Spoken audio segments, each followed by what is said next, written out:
So it's now becoming more and more important for us in SEM to acknowledge that the pelvic floor is a muscle group in and around an area that we treat and manage all the time, that is absolutely relevant to the health and well-being of our athletes.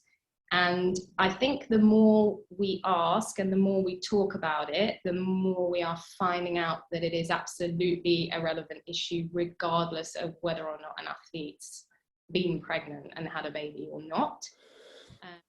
It is definitely a topic that comes up as opposed to is screened for. And I suppose the most common example for me would be in back pain history.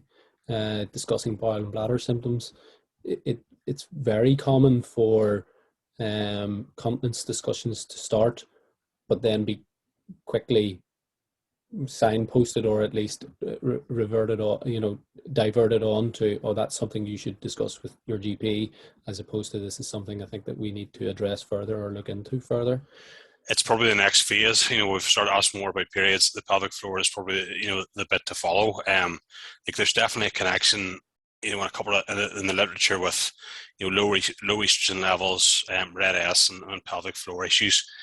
So I think it's probably, it'd be something I would ask for in those circumstances.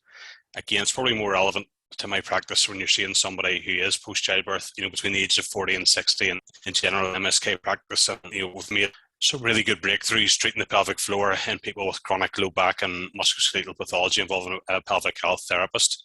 And it's probably there in the younger population, just if it's asked about.